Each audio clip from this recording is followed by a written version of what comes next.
Good afternoon, ladies and gentlemen. I am Kaylee Wilson, and as the current president of the Abraham Lincoln National Honor Society, I am beyond honored to welcome you all here tonight to the 2015 Hall of Fame and National Honor Society induction. Will you please stand and join me as the ALHS ROTC presents the colors?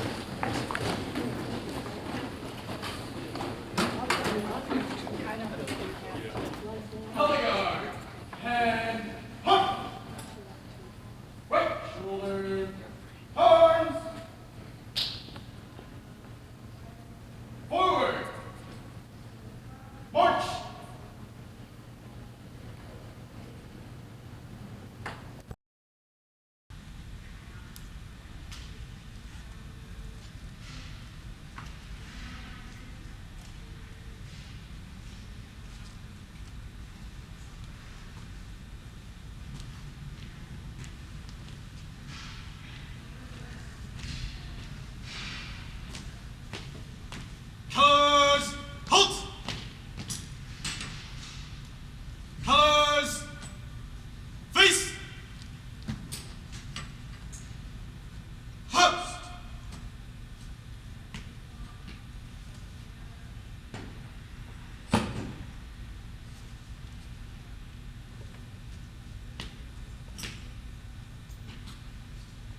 Present! Arms! Please join me in reciting the Pledge of Allegiance. Pledge allegiance to the flag of these United States of America and to the Constitution which founded our republic, one nation, under God, indivisible, with liberty and justice for all. Order! Arms!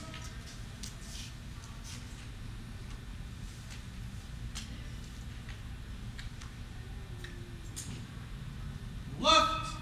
Face! Forward! March!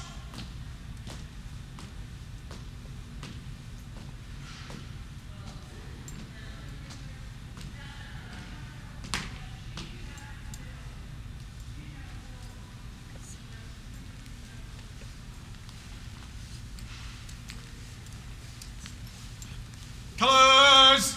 Halt! Order! Arms!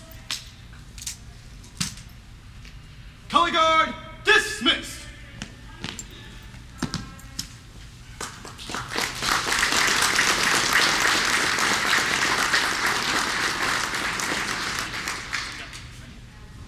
You may be seated. Before we begin the serving of our meal, please join me in a moment of silence.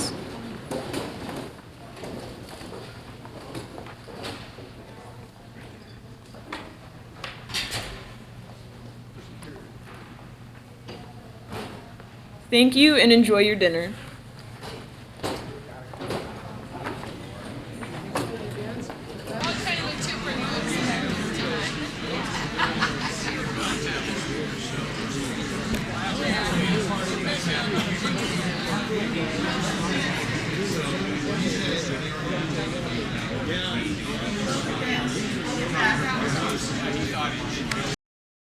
I would like to introduce you all to our principal, Mr. Todd Barnett.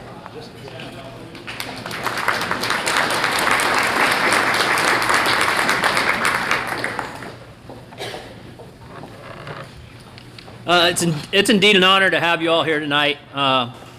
This is one of the most, it's rewarding and yet it's disheartening to me sometimes because I get to see kids that we're going to be losing, and we get to see new kids that are being inducted, and I get to see old kids that I was talking to earlier that I get to see come back from college, and I get to see Hall of Fame members that have been past, present, and I get to see old mentors that are sitting at tables that taught me different things, and so it's an exciting night for me. For our kiddos, I think it's one of the most fabulous things we can do is tie our Hall of Fame nominees to our future leaders of America and our future NHS members here at Abraham Lincoln High School. So it's a great night. We couldn't ask for anything better. With that, it's always important that we acknowledge some people that are very important to this kind of an event happening. First off, Whoop, I got Mr. Holder's mic thing there. First off, I would like to recognize all the servers that you see that have been serving you tonight. Oftentimes, we kind of forget about that group of kids, and Miss Virginia Bechtolds in the back with our kiddos and nutrition services who did this fabulous meal tonight. So if you could give them a round of applause, please.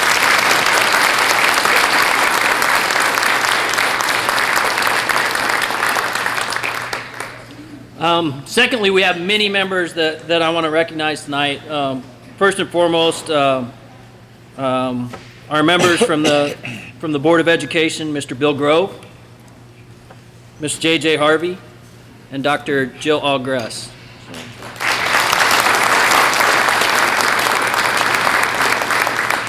Without them, a lot of the things that you've seen happen in Council Bluffs would not be possible. They've done a lot of things that people say, oh, you can't do that, or that's not possible, and we've turned around the facilities at Council Bluffs tenfold, and we couldn't do it without the board that we have in Council Bluffs. So once again, thank you to the board.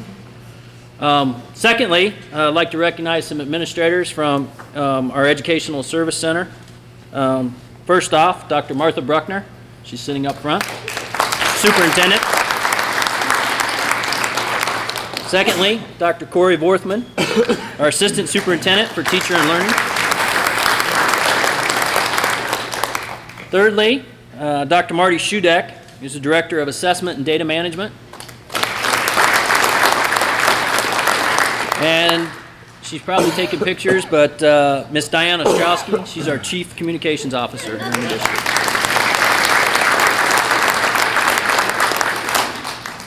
My wife often reminds me that you're only as good as the people that hold you up.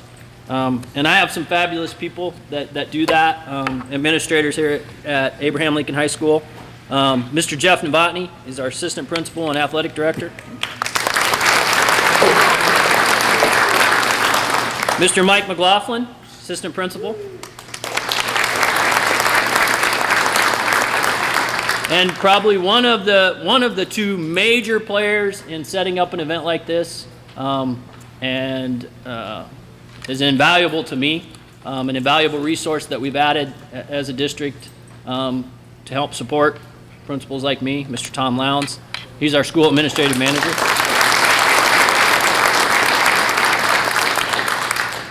And of course, the other person or two, if Mindy's still around, but Eileen Hatcher and Mindy Richardson, many of you communicate with them all of the time.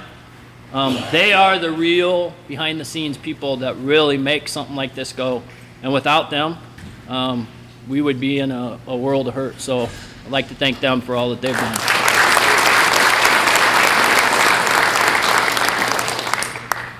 done. Next, I'd like to recognize some of our Hall of Fame committee. So if you would please stand when your name is called, and we'll kind of hold our applause till they all stand, because they deserve it. They help guide us in our decision making, and like I said, without them, they're an invaluable resource. This wouldn't be possible. So with that, Mr. Don Dirks, Miss Chris Fink, Mr. Bob Hanson, Miss Marianne Hanuso. She wanted to be here tonight, but somehow she got stuck at the legislature in a debate. So, Mr. Tom Lowndes, Mr. Brian Moritz, Mr. Wayne Norman, and Miss Judy O'Brien. Thank you for serving.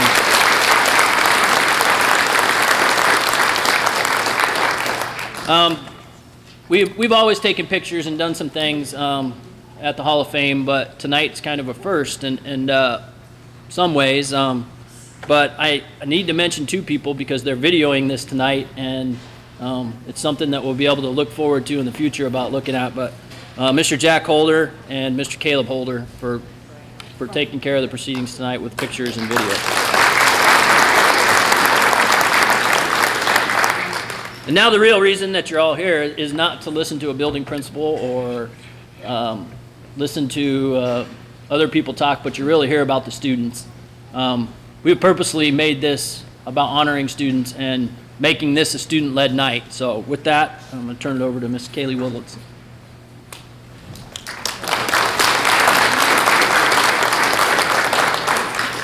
Next, I would like to introduce you to Mr. Bob Hansen, math teacher and NHS sponsor. Mr. Hansen is going to explain how students are selected into the National Honor Society. Thank you very much. Selection to the National Honor Society is an honor recognized throughout the nation, and it's kind of a public recognition of the accomplishments of our students and their commitment to the excellence as part of the new National Honor Society. We invite all students with a 3.5 grade point average or above. They fill out applications and they list their community service, their leadership, and then we have a faculty council made up of 5 teachers, Mr. Jim DeMott, Ms. Kelly Frost, Mr. Brian Pragan, Ms. Kathy Shirley, and Mr. Dan Whaley. Those 5 teachers then evaluate all the applications, the essays the students write, and they use this National Honor Society's criteria of scholarship, character, leadership, and service to their school and community, and they have selected these students, all of your students, for this year's new class of National Honor Society members. So thank you very much.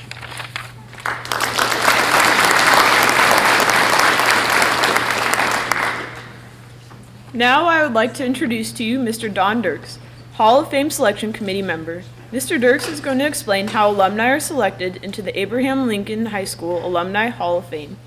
We are always in need of additional nominees, so you can pick up nomination forms here tonight.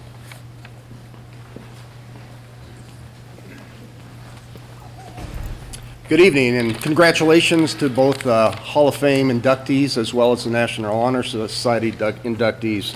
I have the honor tonight of sharing a little background information on how the inductees are selected by the AL Hall of Fame Selection Committee. The selection committee is composed of the AL High School principal, assistant principal, and the administrative manager. Also included in that is the National Honor Society sponsors, 6 students that are current members of the National Honor Society, 2 AL high school teachers, 2 AL graduates of AL high school that currently live in the community, and 2 community members at large. Each year in September or October, we start the nomination process. We meet on a monthly basis, with the final candidates being selected in December or January. The process culminates here in March with the induction ceremony at the annual National Honor Society banquet. The committee looks for outstanding achievement following graduation from AL High School, with emphasis on service, accomplishments, and dedication to education, youth, and the community. Areas of other consideration include schooling and/or work experience after graduation, honors and awards, professional contributions, community activities, and their positive impact on our society and our world. And now for those other than students, I guess, that are sitting out there, we have a little homework assignment for you tonight. As you're leaving tonight, on the back counter here and also out of the auditorium, we do have some nomination forms. We're always looking for nominations. So I'll start over here. We're always looking for nominations to the new Hall of Fame nominations that would encourage, and we would encourage you to assist us by taking home one of the nomination forms that you see on the counter. And any AL graduate, living or deceased, can be nominated. Normally we choose 3 living and 1 posthumous candidate. All nominations not selected are held over for the next year to review. So in closing, again, I want to congratulate the AL Hall of Fame inductees as well as the National Honor Society inductees, and hope you enjoy the rest of the evening. Thank you.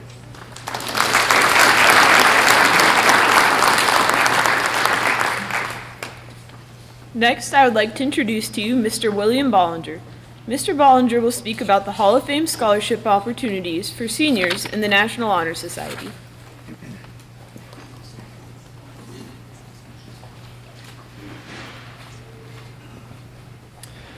I'm pleased to share with you the fact that we will be offering 2 scholarships to graduating seniors this year. It'll be the 16th year that the Hall of Fame scholarships will be awarded.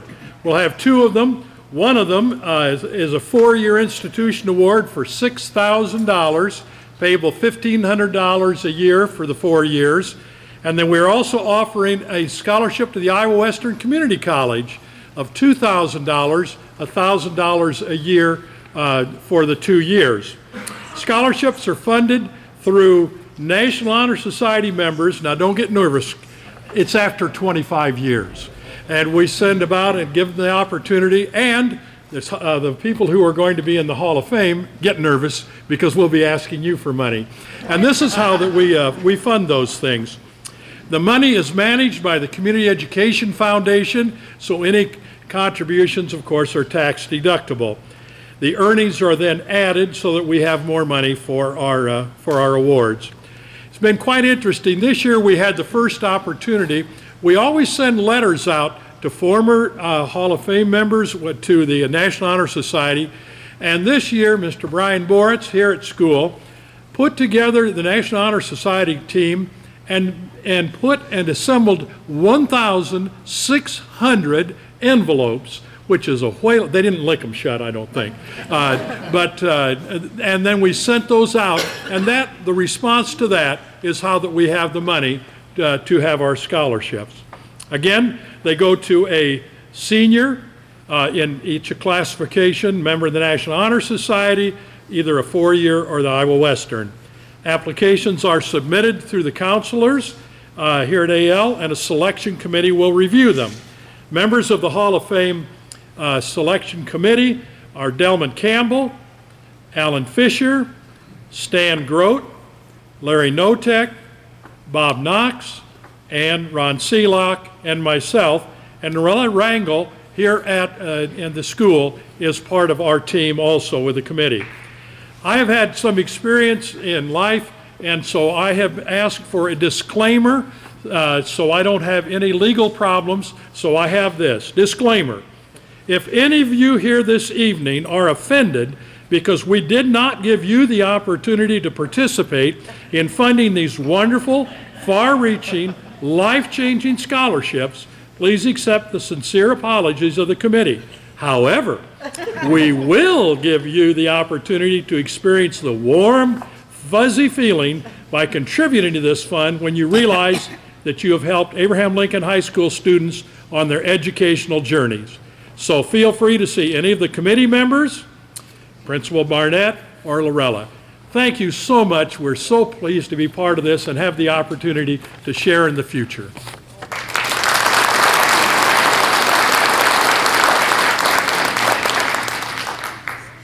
Now I'd like to introduce to you Mr. Thomas Lowndes, member of the Hall of Fame Committee. He has some very special guests to introduce.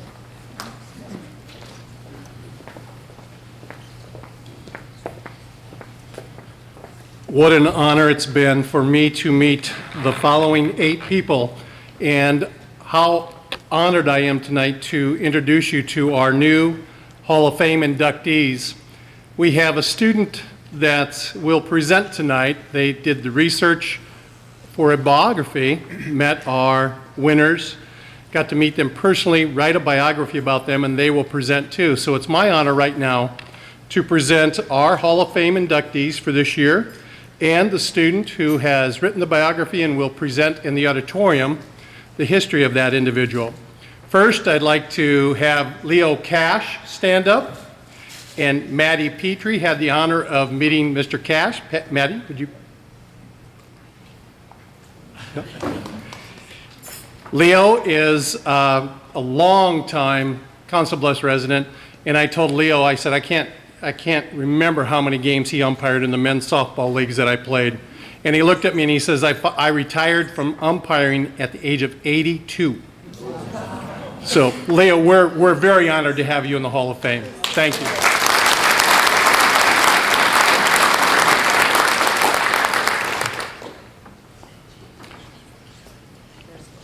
Miss Vicki Holder is a new Hall of Fame member. Victoria is a longtime educator and just a totally impressive history. And Rachel Harold had the honor of meeting her this year and writing her biography. Congratulations, Victoria.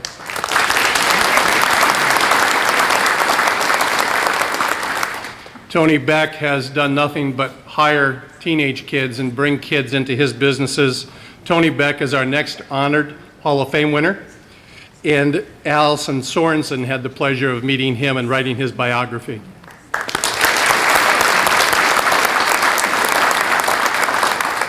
Dr. Fred Glassburner is our posthumous winner this year. I got to meet his wife, Mrs. Glassburner.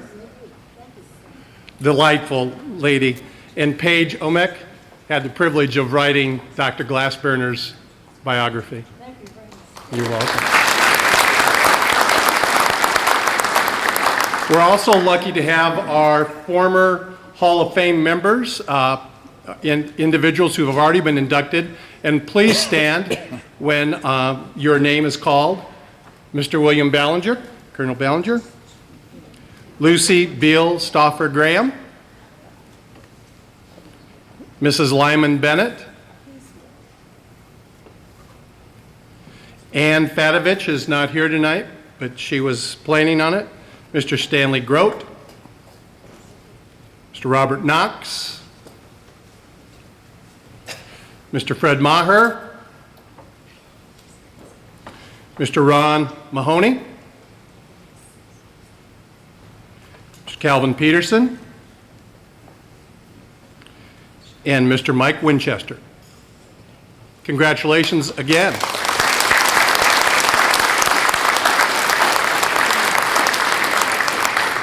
Could we ask that the group that just stood up before you go into the auditorium for the ceremony, if you could meet Diane right out here in the Commons. She would like to take a picture of all our former winners too. Thank you for your time.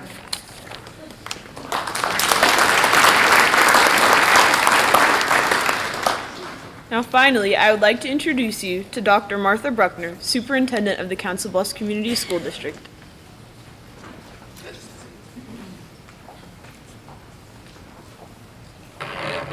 Thank you, Kaylee. Thank you to all of you for being here and celebrating this very important evening. I love the fact, and it occurred to me when it happened tonight, that we start so many of our programs with the ROTC Honor Guard, Color Guard. They did a great job today, and they always do a great job. And several years ago, they were kind of on the chopping block, and a lot of people came forward and said how important they are, and what we did was reinvent them by bringing representatives from Thomas Jefferson High School and Abraham Lincoln High School together, so the ROTC now has members from both high schools, stronger than ever, and they did a great job tonight.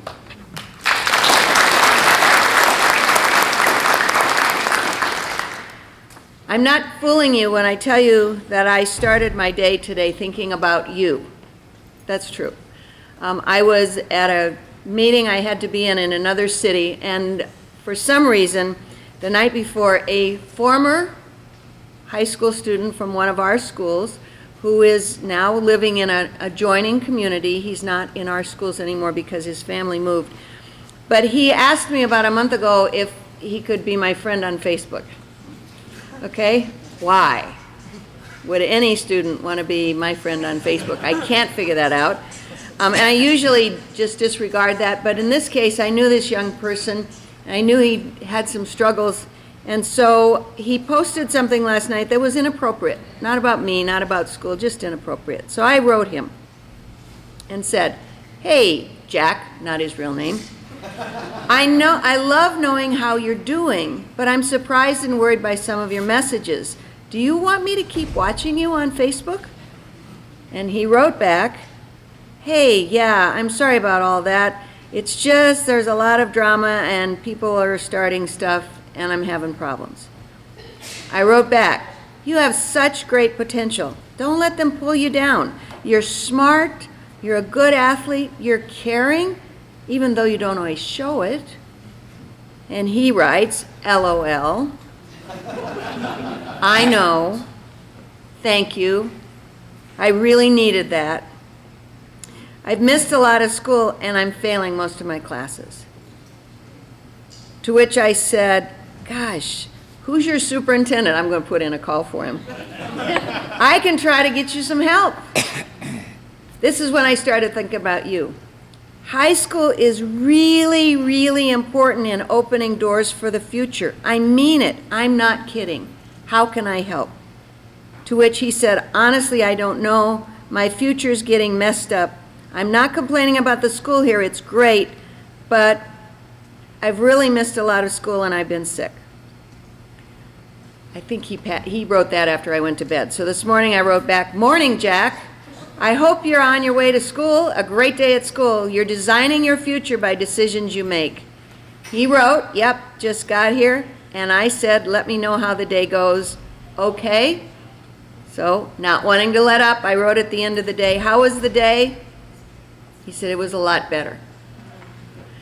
Now, what I thought about this morning is how I was going to have the opportunity tonight to see some of our most honored high school students and to see 4 of our most honored high school graduates and many others that come back. What's the difference? How do you do so well and other kids struggle so much? Well, obviously, many of you in this room, but not all, but many of you in this room had great support at home, and I don't know if Jack has all that support. And that was your starting gate, but you did the rest. Whether you had to be encouraged or not, I don't know. I'm guessing you all had troubles along the way, but you did it. And our job in high schools right now are to encourage kids to be like you. So congratulations, not only for the many good things you've done, but for letting me talk to others to tell them, you know what you do in high school really paves the way for the future. Congratulations on great high school and great futures. Thanks.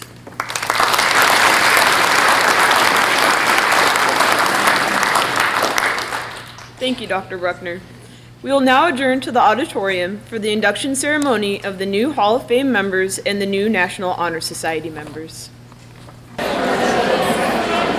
afternoon, ladies and gentlemen. I'm Kaylee Wilson, and as the current president of the ALHS National Honor Society, I'm beyond honored to welcome you all here tonight to the 2015 Hall of Fame and National Honor Society induction. Now I would like to introduce to you all our principal, Mr. Todd Barnett.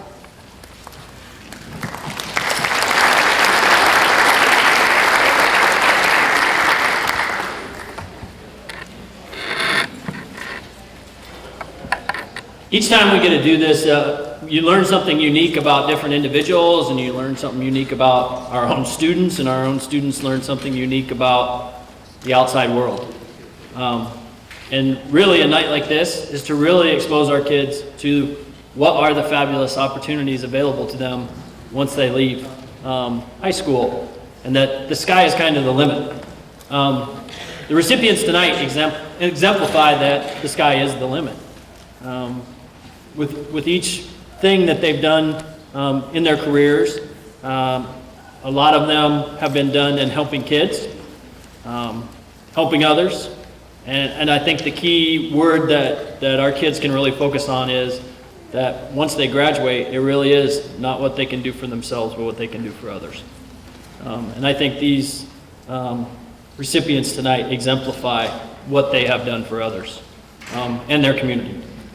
With that, I'd like to introduce our first recipient tonight, who will be escorted by Maddie Petrie. It's Mr. Leo Cash.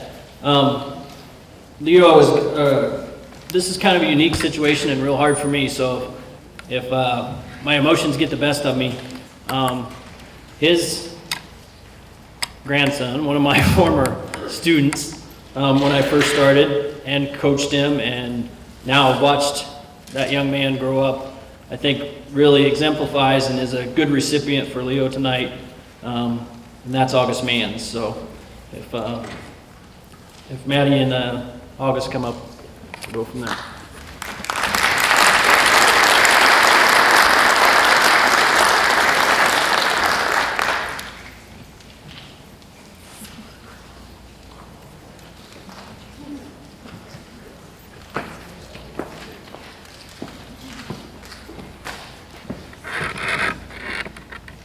Hello, everyone. Leo Cash graduated from Abraham Lincoln High School in 1942. He was an avid football player, but later found his true passion in wrestling. After high school, Leo joined the Navy and wrestled for the United States. His team was very good and went on to win many national championships. After his service, Leo became a mail carrier. He became the president of the Letter Carriers Union and fought for raises for mail carriers all the way to Washington, D.C. Leo spent 52 Leo spent 52 years umpiring softball games on top of being a mailman. He said he was thrown into umpiring, but loved what he did. The league started small, but grew very quickly. Leo was very passionate about wrestling, and it definitely showed. Many of the young boys that were involved in the league still remember Leo and his dedication to the sport. Leo could recall several occasions when he would be stopped by strangers who remembered him from when they were younger and involved in his league. These kids were not only involved, but they were good. There is no doubt about the level of inspiration that was involved with the organization and the level of selfless dedication that Leo had with his team. He continued his passion for about 25 years before he finally retired. His wife recalled him not being home very often because of all the time he spent doing what he did. Another prominent success in Leo's life was his lengthy involvement in the American Legion. Leo's father died young. The American Legion helped Leo's family and made sure that they were taken care of. From that point on, Leo knew he wanted to be a part of the American Legion. He was an active member for many years, donating many hours as a volunteer. Leo's wife had told me that Leo had once said, "When I go, I can say I am happy because I got to do everything I wanted to do in my life, and I had a good life."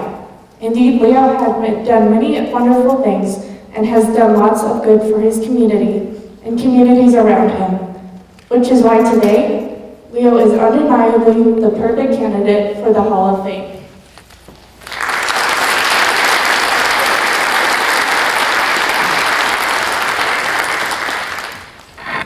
Thank you. I'm very honored that my grandfather, Leo, asked me to speak for him. Didn't know if, how the AO crowd would take a TJ guy coming up to the podium and speaking. But so far, so good. Loyalty, dedication, and commitment are three words that could describe any student that graduated from Council Bluffs AL in the 30s and 40s. In 1939, Leo Cash was introduced to the sport of wrestling by his high school coach, Fee Chu. 76 years later, wrestling is still a part of Leo's life. Whether it was wrestling in the Navy for the Alameda Hellcats or coaching youth wrestling in Council Bluffs for 25 years, being the founder of youth wrestling in Council Bluffs. Or following his grandsons while they're wrestling or coaching. During his time as a coach, he spent it not just teaching technique, but also making sure that kids were properly equipped, making sure they had rides to practice and to tournaments. He also taught them not just wrestling technique, but also how to be good fathers and husbands later in life. When he wasn't coaching wrestling, he spent 52 years as an umpire in Council Bluffs in western Iowa. During those 52 years, he served as president, deputy commissioner, chief umpire. The title he should have been given is innovator. Him and Forrest Wakefield were the first two to start a two-man umpiring crew in Council Bluffs, and it's still used today. After serving in the Navy, Leo came back to Council Bluffs and joined the American Legion Post No. 2. The American Legion was there for him and his family, and he wanted to give back. He's been part of their honor guard and commander of the American Legion Post. In 1978, he was given a lifetime membership to the American Legion. When Leo wasn't busy coaching and umpiring or donating his time with the American Legion, he took up a hobby most of us call a career. He carried the mail. He was a mailman for 30 plus years. He was also the president of the National Association of Letter Carriers, Local 314, fighting for the rights for mail carriers, helping them get higher wages, making sure they weren't treated unfairly. For 66 years, Leo's been married to Lloydine Cash. He's been the father to Linda Cash Mans, a grandfather to August and Adam Mans, and a great-grandfather to Mari and Xander Mans. When you look at all that Leo Cash has done in life, the 66 years of marriage, the 52 years of umpiring, the 76 years of being a part of wrestling, or a lifetime member of American Legion, you can say he took the 3 words that Abraham Lincoln taught him in high school and lived by them his whole life. Fee Chu, his wrestling coach, said it best. Leo is a very loyal and energetic person. Nothing can sum it up any better than that. Leo wants everyone to know that he loves everything he's done in his life and has no regrets. Thank you.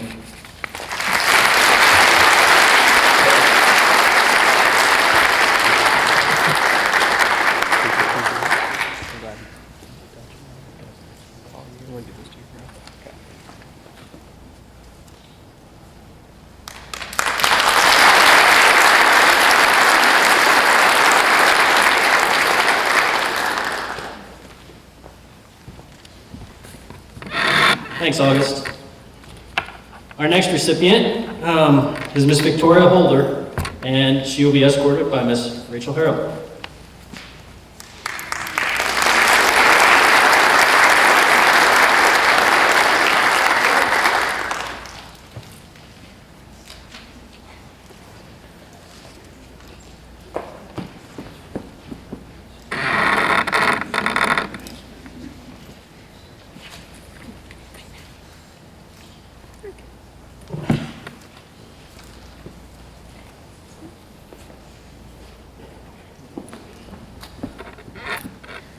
Victoria Holder graduated from Abraham Lincoln High School in the class of 1944.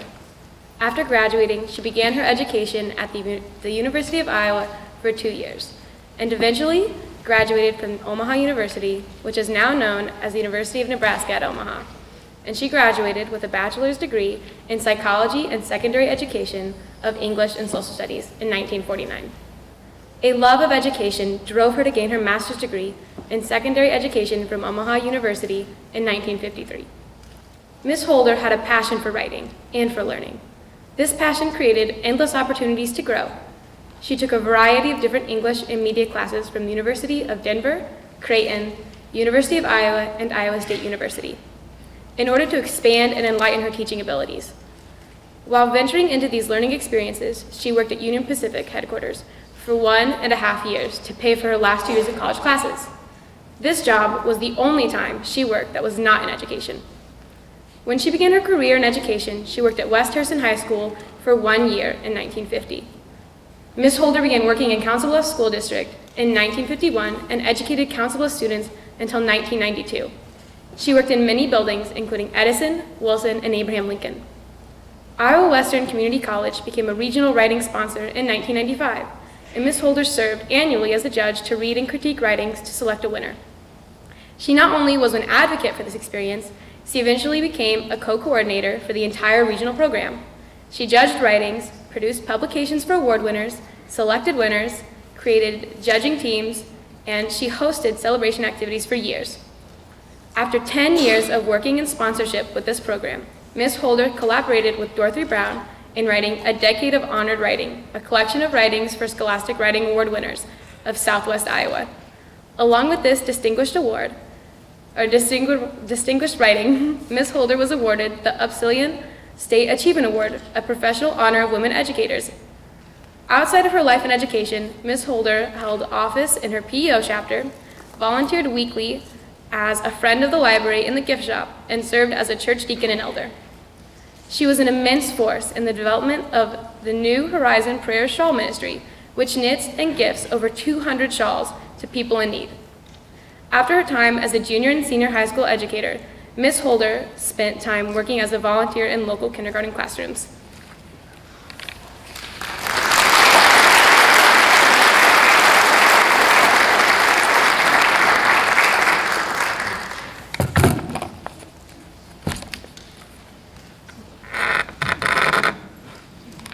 I am very honored to be here.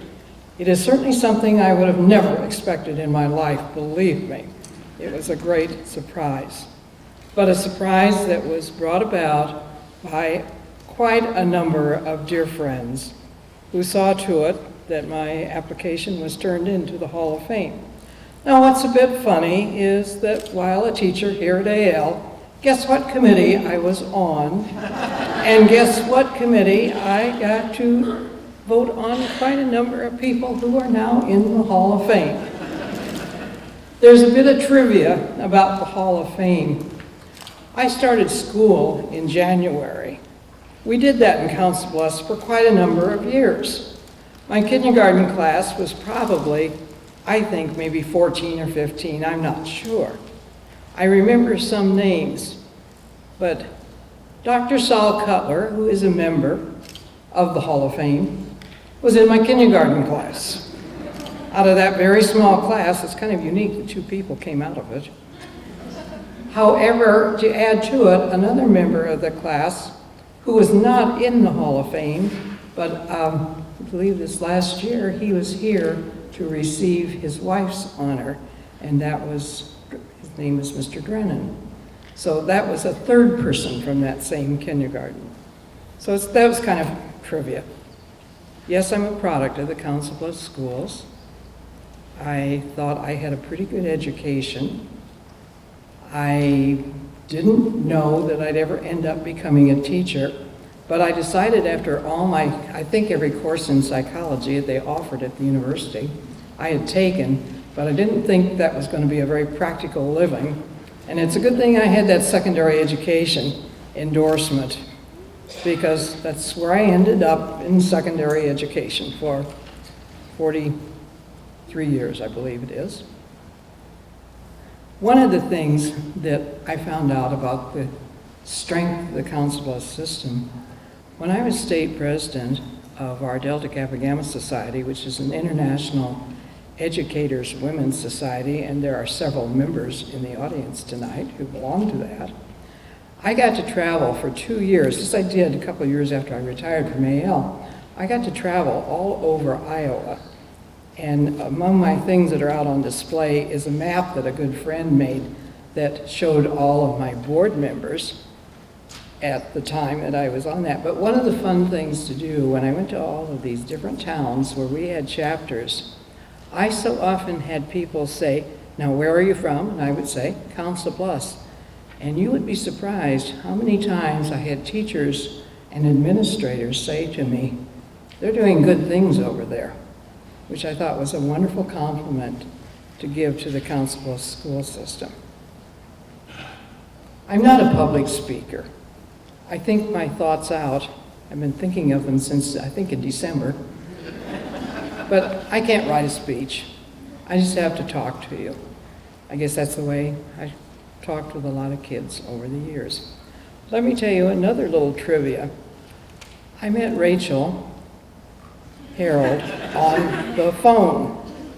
And I said, "But I don't want to talk to you on the phone. I would like to see people's faces." And so we went out for pizza and talked for a couple of hours. I questioned her about the spelling of her last name. I said, "Do you have an A in it or an E in it?" She said, "An A." I said, "Do you know anybody by the name of Terry Harold?" And she looked at me kind of funny, and she said, "I think that's my grandfather." Rachel's grandfather was a student of mine at Woodrow Wilson for both 8th grade and 9th grade. So it's been quite a long time, but I think I have a very nice bond and new friendship that has been started with Rachel. And I understand that some of her family is here, and I hope I get a chance to talk with you. As far as being a teacher, there are a lot of things. You have to have preparation. But some of the characteristics I found out that you better have if you're a teacher is you better have a darn good sense of humor, because you're going to need it for a lot of things. And I have to tease Fred Maher just a little bit. I sometimes did the things he suggested. He was my principal both at Woodrow Wilson, and when they shifted us up to the 9th grade, Fred came along with a whole bunch of us from Wilson to teach up at AL. I'm not sure how the current AL staff appreciated that invasion, but they got us. But anyway, Fred was checking my room one night and was laughing at my posters. I collected posters. I put all the posters on the wall. I had dogs and cats and scenery and good sayings and all kinds of stuff. But Fred made the mistake of saying, "You're running out of wall space.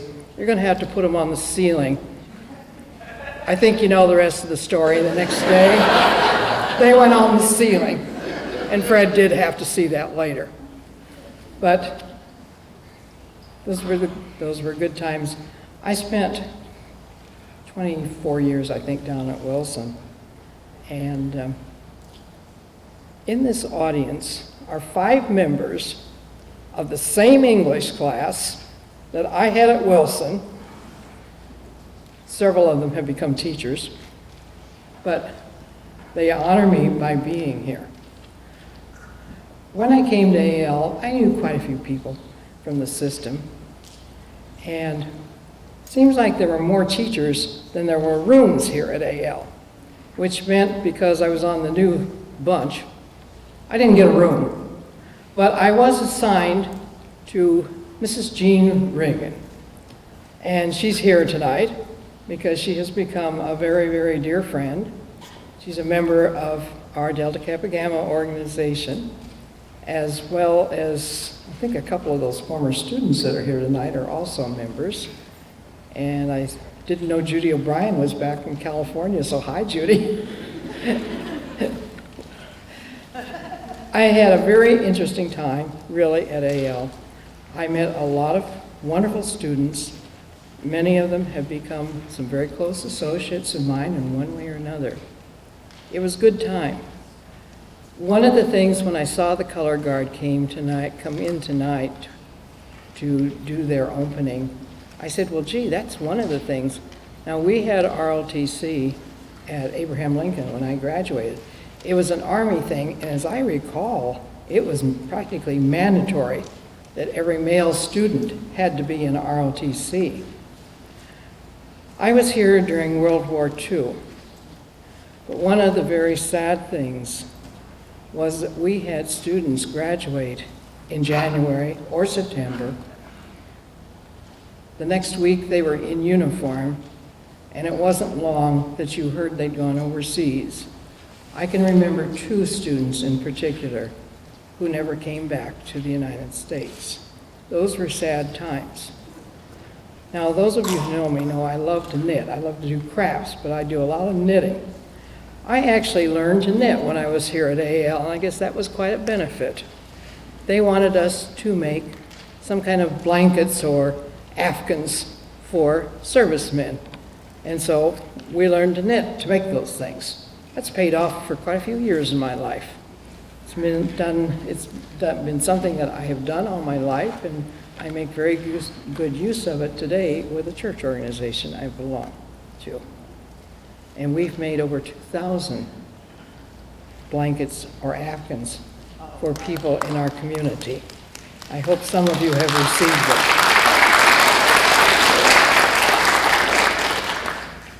Along with that sense of humor that is necessary if you're going to be a teacher, I think you have to have some kind of a belief system.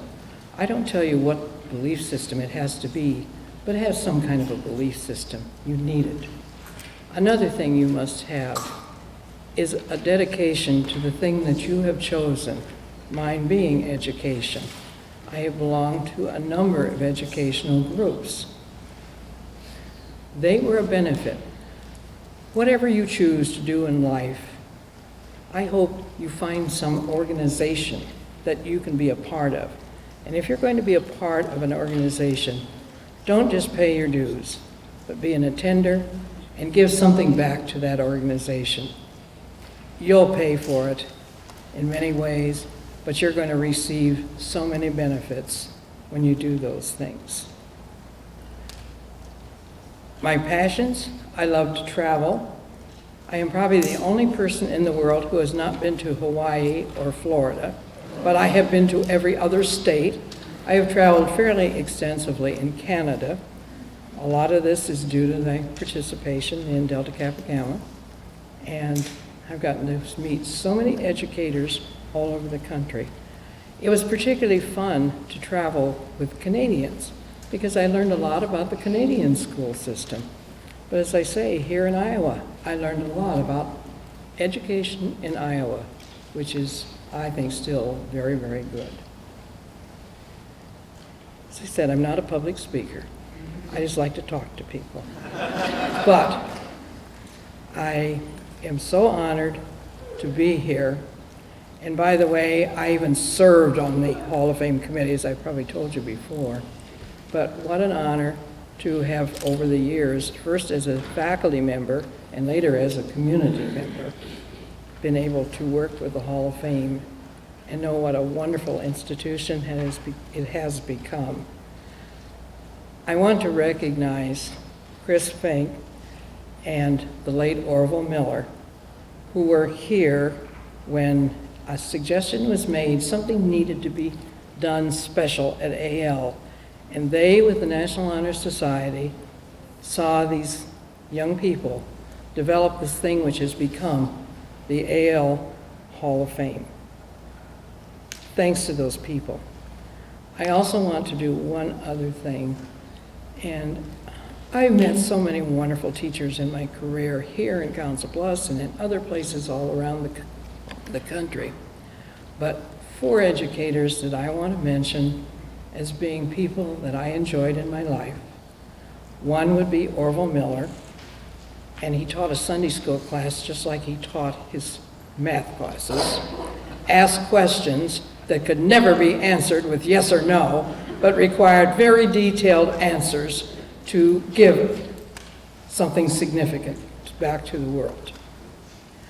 I would like to recognize Carol Murray, who was an English teacher here, became a very dear friend of ours. Carol did not have too many years of retirement. She unfortunately was a cancer victim. But she was an AL grad too, and UNO. I would like to mention Peggy Rodriguez, who was known as Frau, even with that name Rodriguez. But Peggy was the sweet little gal I met at Edison School when she was in 7th and 8th grade and was one of my early students in Council Bluffs. Last summer, Chris Fink and I stood by her bedside and said goodbyes to her, which is something that Chris and I found very, very difficult to do. The final person was a Wilson teacher, and she just passed away about a month ago. Her sister was here earlier, and that was LaVon Spires. As far as I was concerned, she was the most creative social studies teacher I have ever known. What a wonderful gal. At her funeral, which was presided over by the pastor, Hattie Ford, if that sounds familiar, yes, she taught at Wilson, she taught at Abraham Lincoln, but she became a Methodist minister after retirement. She was the pastor who told some of the Wilson stories also. It's been a good life. There's so many things I have to be thankful for. Thank you for making it possible for me to become a member of the AL Hall of Fame.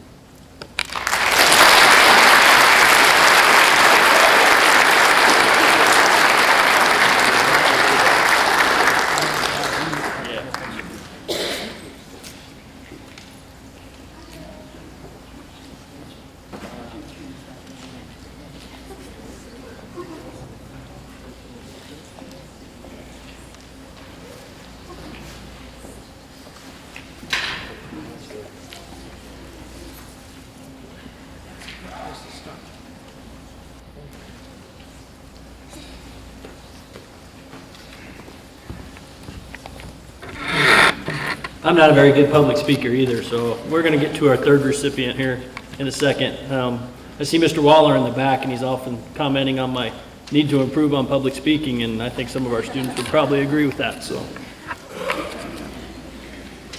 our 3rd recipient, we were talking about earlier, because it seems lately that anybody who's employed with Mr. Beck ends up as a teacher at Abraham Lincoln High School. So he's had a lot of younger students that have worked with him and the community and end up going into education. So I'm going to keep encouraging him to do that and keep the coffers full. With that, I'd like to introduce Mr. Tony Beck, Miss Allison Swords.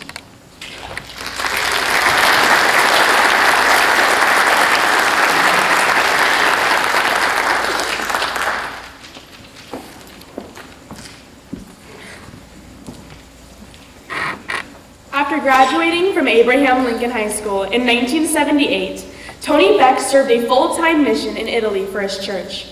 He later attended Brigham Young University, earning his degree in accounting and eventually becoming a CPA. He began his career in business and accounting in the Phoenix area, working for Ernst & Young, a national accounting firm. Tony and his wife Miriam moved to Council Bluffs in 1989, where he began working for a small private company doing accounting work. In 1997, Mr. Beck started his own accounting business in Council Bluffs, and 2 years later purchased his first 10 Papa Murphy's Take and Bake stores in the Omaha and Council Bluffs area. Through his businesses, Tony Beck is able to influence and build our community by employing more than 100 employees consisting of mostly high school students. Communities grow because of 3 distinct reasons: ideas, action, and investment. Leaders emerge from businesses, schools, and community programs to create a place in which citizens are proud to live. This doesn't happen overnight, and dedicated workers are required in order to achieve the dreams of a growing community. Our community enhancement lies in the hands of driven people such as Tony Beck. The life and character of Mr. Beck can be summarized by using the phrase, community investment. He has spent his life investing in our community, investing in people. Tony Beck has spent his time and energy ensuring the future and success of our community, particularly the students of Abraham Lincoln High School, where he and his wife's 7 children all attended. Outside of his professional life, Tony takes time to serve his community through the Boy Scouts of America, Kiwanis of Omaha, and work within the school district and area sports organizations. When asked why he is so faithfully invested in the youth of our community, Mr. Beck said, "I do this because I believe in you. You young men and young women are our future leaders." Our school and community are greatly impacted by strong leaders just like Tony Beck. He has dedicated his life to his family, his religion, and his work, which have all had a profound impact on Abraham Lincoln High School and Council Bluffs, Iowa.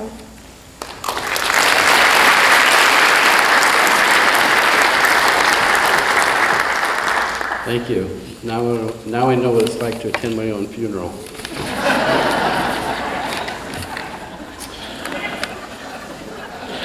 Well, indeed it is a privilege to be here this evening with you. I'm also greatly appreciative of being with these other recipients this night. They have had some wonderful lives and experiences, and I'm grateful for this opportunity to share this night with them.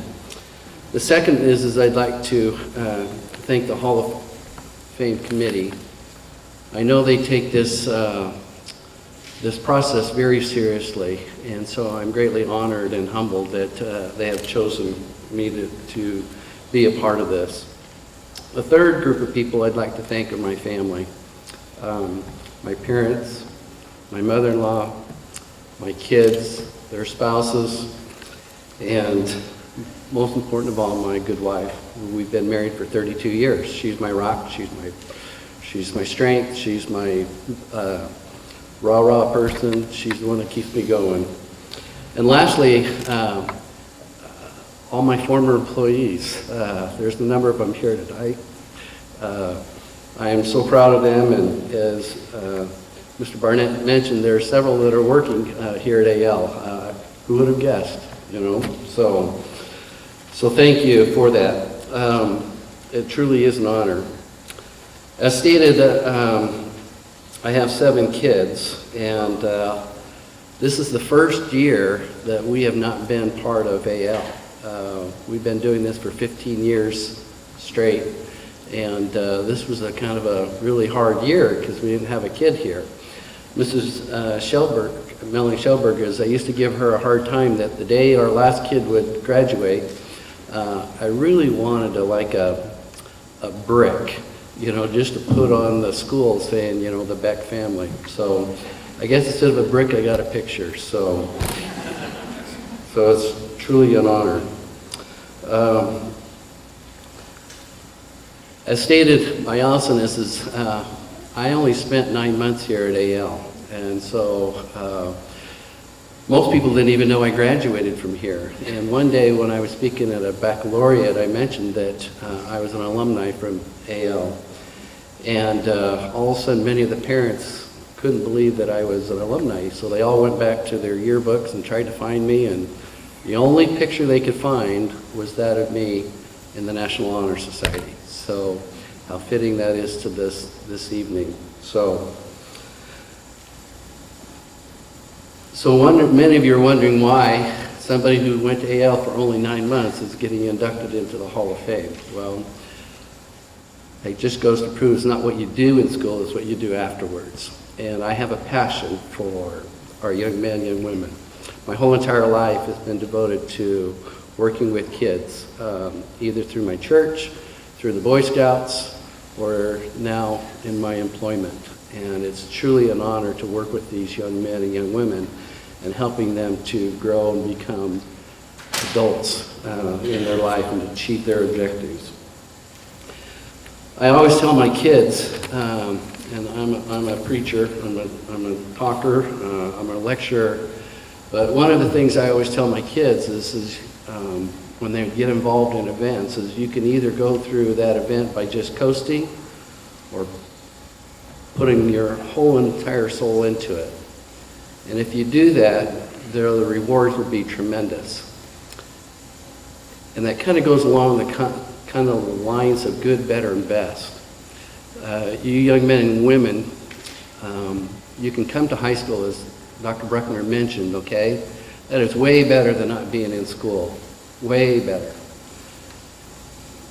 And then you can be involved in activities such as National Honor Society, band, music, whatever. And all those things help you and build you and help create a better character and help you to be a better human being. But the best thing that you can do is when you start reaching out to others and helping them to achieve their goals. And so it's no longer about you. It's about helping others become a stronger community. So, here we are this night, honoring the inductees of the Hall of Fame, but more importantly to me, it's you young men and young women. I commend you for the accomplishments that you have done in getting into the National Honor Society, for the new inductees. It says a lot about you. And we are so proud of you as you begin your life in this process into adulthood and to being a stronger member in this community. So, now in closing, on behalf of my kids and my wife, to all the teachers, former, current, to all administrators, I can't tell you how much you mean to me and my wife, and what you've done for my kids and helping them to become better human beings in their life. So once again, thank you very much.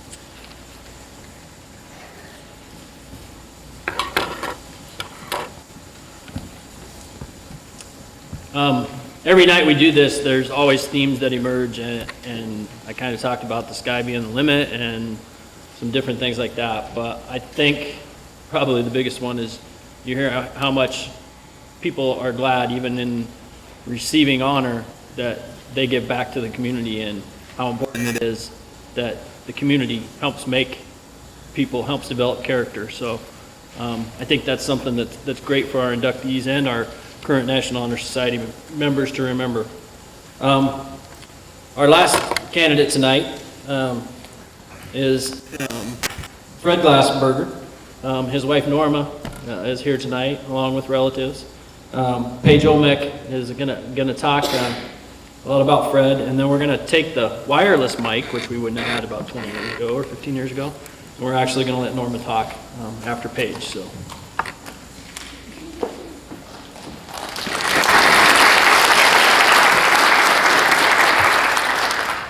Before I start, I'd like to say that I'm not particularly a person who struggles a lot with keeping essays and speeches short, but thanks to Dr. Fred Glassburner, I am now a person who's struggling to keep a speech short because of all the things that he's done.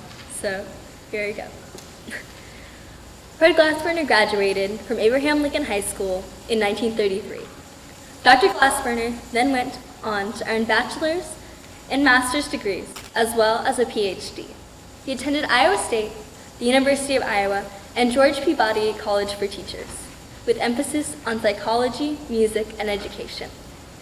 Fred served in World War II from 1942 to 1945 as captain of artillery. He fought in Africa, Italy, France, and Germany, and helped to liberate a concentration camp. While in Germany, he was seriously wounded by enemy fire in an ambush on April 6, 1945, and was awarded the Purple Heart and the Bronze Star. Fred's main interests, however, were in the field of education and music. After his recovery from the war, he became a music teacher for 5 years in elementary and high schools. He became the superintendent of one of the schools where he taught music, and he also judged music contests for various schools. He was a wonderful musician and could play almost every instrument well, but like me, he had a preference towards brass. He played in many symphonies, Broadway shows, and local productions. He also played for the Ringling Brothers, Shrine Circuses, and even played under Carl King. He directed the Iowa Western Community Band up until the day before his death, the Legion Band, Shrine Band, Elks Band, and others for many years. For the last 7 years of his life, he and his wife had their own band, the Fred and Norma Glassburner Orchestra. After receiving his doctoral degree, he held various positions, including Kern County Schools Coordinator in Bakersfield, California, Professor of Education at Buena Vista College at Storm Lake, Iowa, Director of Research at Wisconsin University, Consortium Director for 3 colleges in Dubuque, and President of Lee College at Albert Lea, Minnesota. Fred volunteered in many ways and helped many people. He directed church choirs in 5 different communities. And for 37 years, the Glassburners helped support children from poverty-stricken countries each month. Fred also started the first Council Bluffs Senior Center and was president for 3 years up until his death. He also attended volunteer meetings on the Southwest area on aging. Senator Harkin once asked Fred to come to Washington for 3 days to speak on this topic. Fred was a donor for any cause and accepting of anyone. While working on his doctorate in Nashville, he was president of the Phi Delta Kappa fraternity. During his presidency, Fred inducted the fraternity's first black member, which, as you all know, was very taboo in the 1950s. Fred was a member of the Rotary Club and a member of the Chamber of Commerce, and at the time of his death was a frontrunner for mayor. He was also a member of Bookfellows Book Club, and he was to give a report the day of his funeral. And one of the members who attended his service commented that it was a heck of a way to get out of giving a book report. He passed away April 29th, 1987 at the age of 70. Fred was a leader, a volunteer, a teacher, a musician, a veteran, and a kind soul. His wife Norma told me that one of his favorite sayings was "bloom where you are planted," and that he did.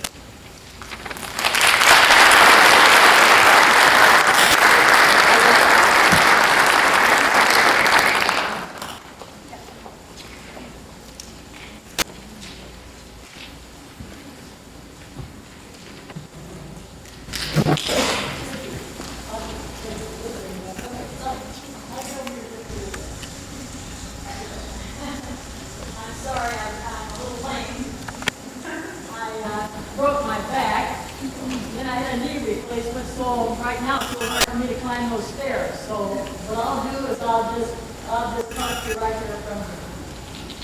First of all, let me see. I'll hold this. You about to hear me anyway because I have a loud voice. And I like to talk, so I'll try to keep it brief, but I got a lot to talk about. You know, I wrote a book about Red several years ago. That's here, and on the cover of it I said, "Bloom where you are planted," and he certainly did. One thing about Fred, I tell you, he just was in almost anything and everything in every organization that you would believe. How many people, is there anybody here that is a Rotarian? I don't know if there's anybody, it's been so long ago. See, Fred was in a class of 33, so that's a long time ago. And it's been 28 years now since Fred passed away. So the thing is that I've been a widow for a long, long time. But I have so many wonderful memories about Fred. He has probably belonged to about any organization that you can imagine. He was a leader in almost everything. When he helped make the senior center, when he became president of the senior center. When he was in the Iowa Western Community Band, he directed it soon. He loved doing it. He directed the Shrine Band. He loved to be a Shriner because then he could direct the band. There's just nothing that he didn't like to do in all of these things that he did. It's just amazing. He liked to be the president of it. He liked to be the mayor. Believe me, when he was 70 years old, I thought he was going to join to be the mayor. And I thought, you want to be the mayor? Yeah. I mean, what else do you want to be? It was just really something how he just loved to join things and be helpful. And one thing I think about Fred, he was a superintendent when I knew him first. And he had two foreign students. For 37 years, he was a foster parents plan. For 37 years, he had sponsored 2 children. I don't know how many children all he sponsored. When he would write Christmas cards to them, send birthday presents, and he could write in their language. He could speak about 6 or 7 languages fluently. And when he was in Germany, he was in World War II. And when he was over there, Fred loved to play the instruments, so he called his mother, and he wrote his mother and said, would you send me a clarinet? Now, the reason I was saying this because I was out there long ago, before he died. Well, long ago, it's been a long time ago. We were down in the basement, and he had this big box that, what the soldiers get. And we never opened it. We just kept, it's a heavy box. And I said, what in the world do you have in there anyway? He said, well, let's open it up. He had the Bronze Star and the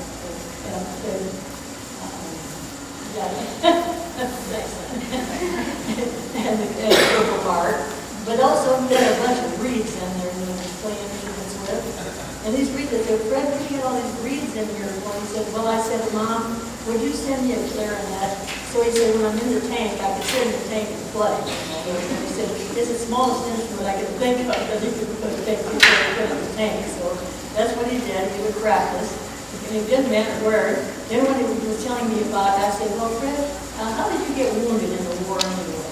And he said, well, they were going through this town in Germany. And he said he was sitting in a Jeep.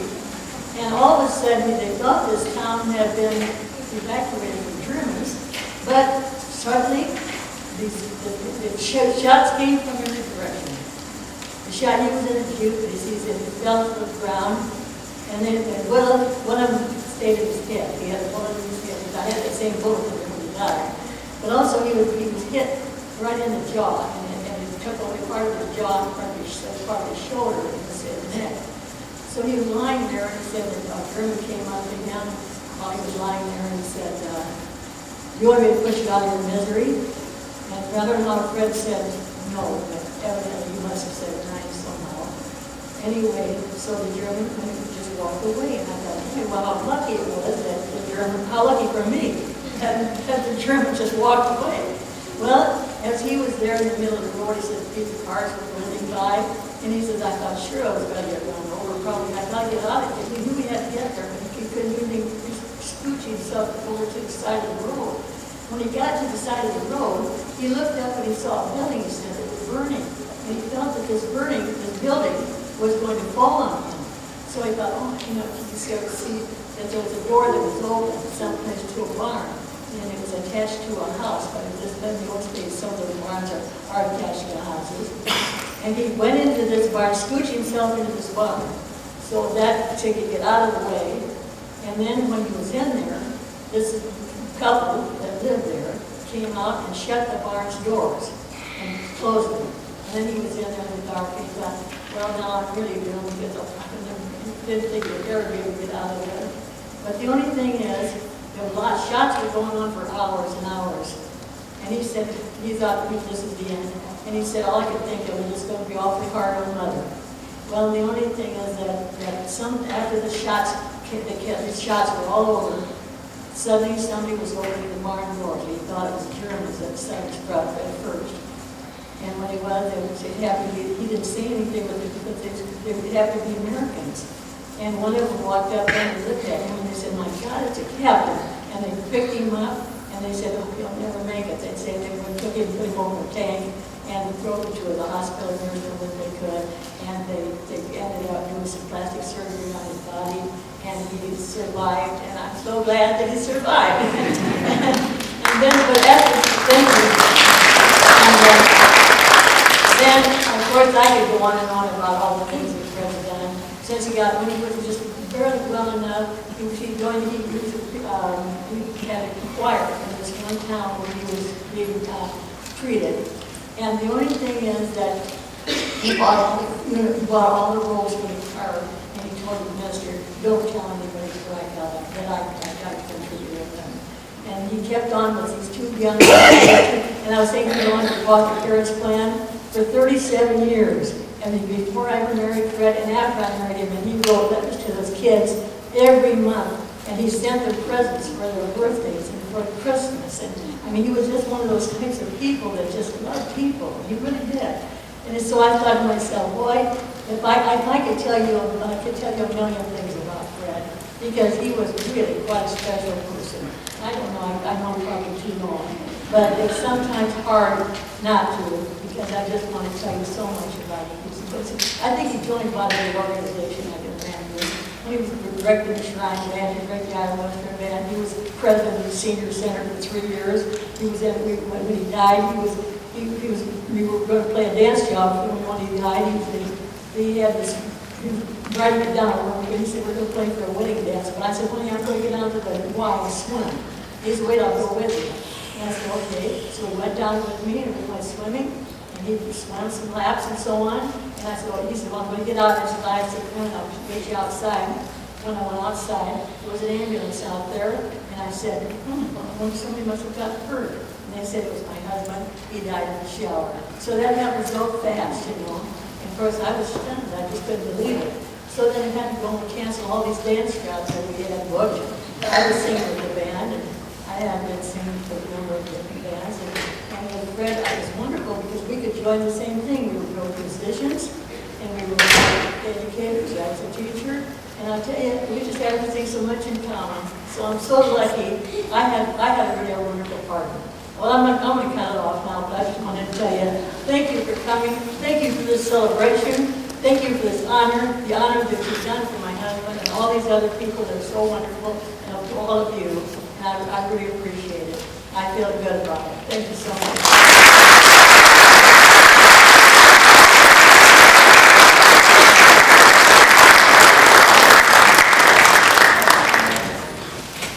Fred has a lot of these things. I tell you, I have things like this at home from so many different organizations. It's just wonderful. I've been hanging up, you know.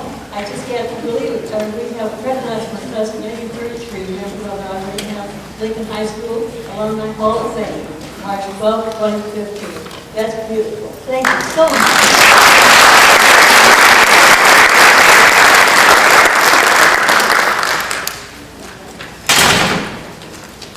See, I have this book here.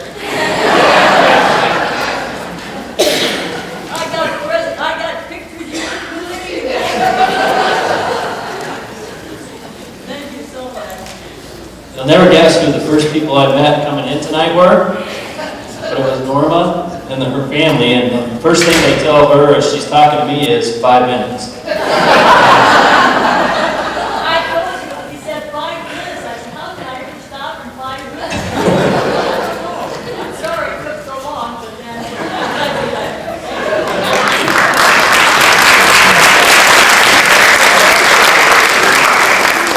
Well, I can't think of a better way to conclude our Hall of Fame ceremony and move to our National Honor Society ceremony. So with that, I'll turn it over to Caleb.